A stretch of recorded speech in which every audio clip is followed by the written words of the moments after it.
અવેશીભાઈ તડવી.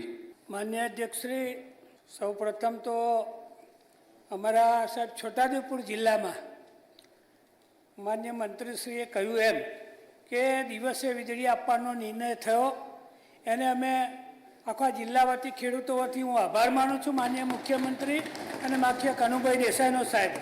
હવે અમે એટલા માટે આભાર માનીએ છીએ સાહેબ, રાતે સાહેબ ખેડૂતોને વીજળી પેલા દીપડા આ બધું બહુ નુકસાન થતું હતું. અમે રજૂઆત પણ સાહેબ કરતા હતા એટલે અમારી રજૂઆતનો પ્રશ્ન સાહેબ હલ થઈ ગયો છે. એટલે મારે માન્ય નીતિનભાઈ પટેલ જો ત્યાં જવાબ આપતા હોત ને તો એ રીતે આપો કે અહીંયા હાપ આવતા હતા, હાપમાંથી બચાવી લીધા, રાત્રે તમારે સુવા માટે ત્યાં જવું પડતું ખેતરે, આ બધી સમસ્યાઓ. ચલો આપ. એટલે છોટાઉદેપુર જિલ્લામાં સાહેબ તાલુકાવાર કેટલા ખેડૂતોને દિવસ દરમિયાન વીજળી આપવામાં આવેલ છે? માન્ય મંત્રીશ્રી.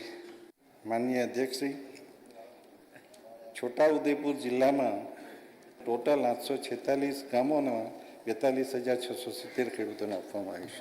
ઉમેશભાઈ. શ્રી રાજેન્દ્રસિંહ રાઠવા. માન્ય અધ્યક્ષશ્રી, છોટાઉદેપુર જિલ્લામાં ખેડૂતોને દિવસે વીજળી આપવા માટે શું કામગીરી કરવામાં આવી અને તેની પાછળ કેટલો ખર્ચ થયો છે?